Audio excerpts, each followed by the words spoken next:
ભીમની ગુફા હોય ને એવી જ લાગે આમ. તો ચાલો હવે તમને લોકોને ગુફા દેખાડું છું. ફટાફટ દોડીએ આપણે.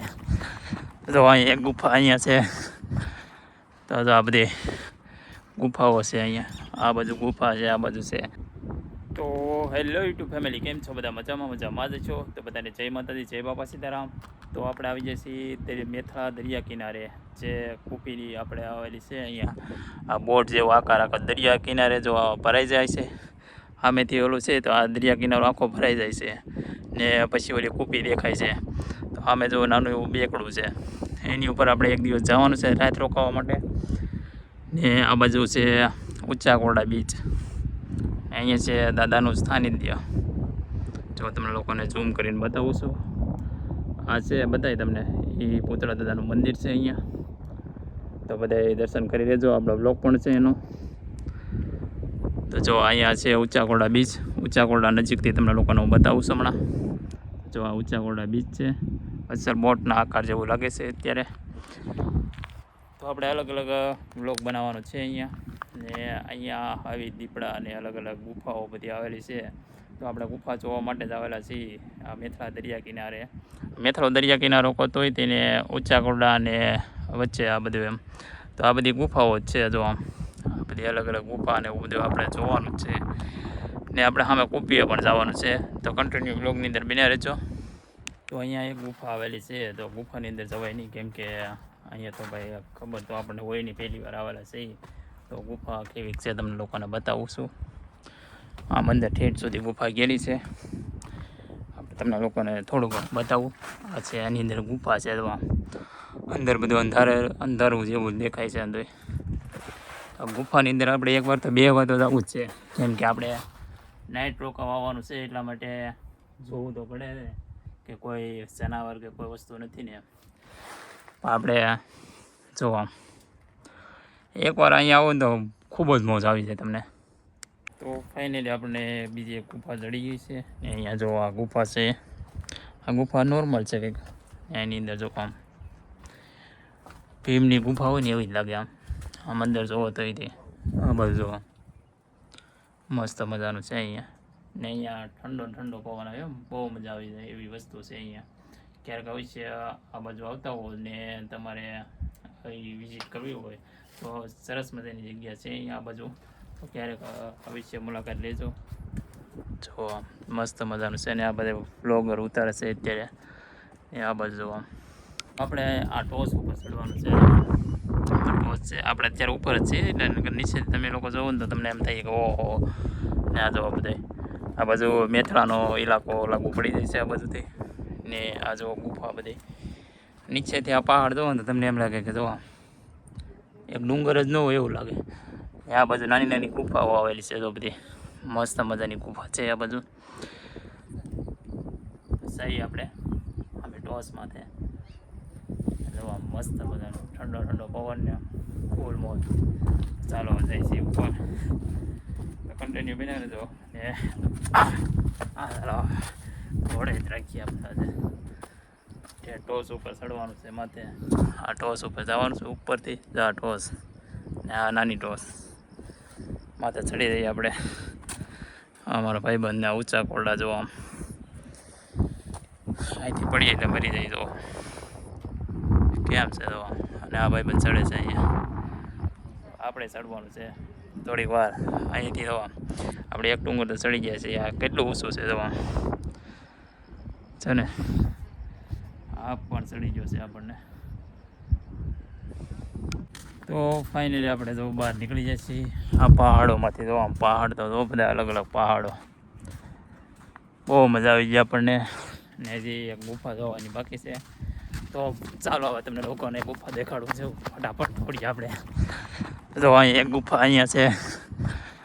તો આ બધી ગુફાઓ છે અહીંયા. આ બાજુ ગુફા છે, આ બાજુ છે. જેમ ભીમની ગુફાઓ હોય ને એવી જ તે ઓલું કંઈ. તો પાંડવો બધા અલગ અલગ જગ્યાએથી વેટ્યા હતા. તો આ બધી દરિયા કિનારેથી નથી પાંડવો આવેલા હતા મહાભારતમાં. તો આ બધી અલગ અલગ ગુફાઓ બધી આમ એકવાર અહીંયા આવો ને તો તમને મોજ જ આવી જાય. આમ મસ્ત મજાનું આમ. ને આ બાજુ ઊંચા કોરડા બીચ. આ બધી જો લોકેશન કેટલી બધી મજા આવી જાય. એકવાર તમે અવશ્ય મુલાકાત લેજો. હજી તો આપણે અહીંયા સુધી જ આવ્યા છે. આની પછીનો દરિયા કિનારો શરૂ થાય છે મેથળાનો. આમ ગણો તો આ પણ મેથળાનો દરિયા કિનારો શરૂ થઈ જાય છે. એ આમ જો મસ્ત મજાની રેતી, તમને મોજ જ આવી જાય. આવી રેતી જુઓ, આવી રેતી કેવી સરસ મજાની. આવી રેતી કોણ કયા દરિયા કિનારે નીકળે કમેન્ટ કરી નાખજો બધા. જો સરસ મજાની. અહીંયા કેટલી બધી રેતી છે. અહીંયા ઠેઠ સુધી બધી રેતી જ છે. જો સફેદ તમને લોકોને દેખાય.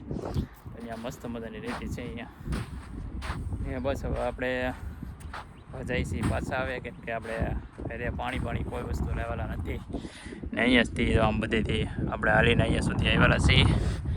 એ થાકી પણ ગયા છે, તો હવે થોડી ઘણી તરફ પણ લાગી છે, તો આપણે પાણી પી આવીએ. હવે એ નેક્સ્ટ ટાઈમ આવીએ તો આપણે જો સામેની વળી છે ગુફા, ત્યાં પણ જવાનું છે, કેમ કે જંગલનો ઇલાકો રહો તો કોઈ પણ જનાવર હોય તો જનાવર પણ અત્યારે ઠંડીમાં, અત્યારે ગરમાટો છે, અત્યારે ઉનાળાનો સમય છે, અત્યારે તો ગરમી લાગે તો જો અત્યારે જંગલ છે, તમે લોકોને નજીકથી બતાવો આ જંગલ છે. તો ગરમીના કારણે કોઈ પણ પ્રાણી પણ અહીંયા આવી જાય છે. જો આમાં ગુફાઓ હોય તો એમાં ઠંડકમાં બેસવા માટે આવી જાય. તો આપણે અત્યારે જવું નથી, એ ક્યારેક અવશ્ય મુલાકાત લઈશું બધી અલગ અલગ વસ્તુની. તો કન્ટિન્યુ વ્લોગમાં બન્યા રહેજો. જે આપણે વ્લોગને અહીંયા એડ નથી કરતા, કેમ કે હજી આપણે થોડી ઘણી ક્લિપો લેવાની બાકી છે. તમને ગુફાઓ બધાને 2-3 બાકી છે દેખાડવાની. તો જઈએ છીએ આપણે અમે ત્યાં અહીંયા. તો આપણે નીકળી જઈએ છીએ બહાર, કેમ કે અમને તરસ ઘણી બધી લાગી છે. અહીંયા કંઈક આવું કંઈક છે, આપણે જોવા નથી જવું શું છે. કંઈક છે વસ્તુ શું છે આપણને નથી ખબર, એટલે આપણે કઈ વસ્તુ પડવી નથી અત્યારે, કેમ કે શું હોય તો આપણને નથી ખબર. અમારો ભાઈબંધ અહીંથી ખોવાઈ ગયા છે. હવે ભાઈબંધ હવે ચડે તો આપણે બહાર નીકળવાનું છે. આપણે તો બહાર નીકળી ગયા છીએ અત્યારે. જો આપણી ગાડી પણ અહીંયા છે. ભાઈબંધ દેખાતો નહીં. ભાઈબંધ ક્યાં હોય કોને ખબર. ભાઈબંધને ગોતવાનો છે અને પછી આપણે જવાનું છે અહીંયા ઉચ્ચાકોડા બીચ ઉપર. જો અહીંયા સરસ મજાનું છે. તો આપણે પાછા આ બાજુ આવીએ છીએ. આપણે મેથળાના ને ઉચ્ચાકોડા બીચની વચ્ચે આવીએ છીએ અત્યારે. ને જો અહીંયા રાતે તો ન જવાય, કેમ કે રાતે અહીંયા પાણી હોય છે. અહીંયા છે દાદાનું સાનિધ્ય. આ પાણી બધે દરિયાનું અહીંથી સામે સુધી જાય છે. જો ઓલું દેખાય ને ત્યાં સુધી, પણ રાતે આ બાજુ ન હોય. ને અહીંયા કંઈક જોવા મળી ગયું છે, કંઈક અજગર રેકું લાગ્યું પહેલાં તો, કે અહીંયા અજગર છે કે અજગર નથી. પણ આપણે આની અંદર જવાય નહીં, કેમ કે આ બધી જો ગુફાઓ અને બધી અલગ અલગ છે અહીંયા, તો અંદર જવાય નહીં આપણે, કેમ કે આપણા મિત્રો બધા પાછળ છે હજી ને આપણે એકલા છીએ અત્યારે. તો આવા કોઈ વસ્તુની અંદર અત્યારે ન જવાય, કેમ કે આની અંદર અત્યારે ગરમાટો ફૂલ છે. આપણને પણ ગરમી થઈ ગઈ છે, તો કોઈ પણ જનાવરને પણ ગરમી થઈ હોય તો આવા કૂસાની અંદર કે પવન ખાવા માટે આવી જાય છે. તો અંદર જવાય નહીં.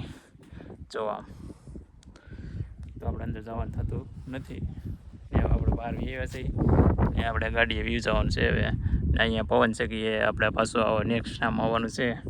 તો નેક્સ્ટ ટાઈમ આપણે જંગલની અંદરથી બીજા દરિયા, કાના બાજુનો બીજો દરિયો આવેલો છે મેથળા, ત્યાં ને ચાંદમેર, એ 2 દરિયા આપણે લેવાના છે.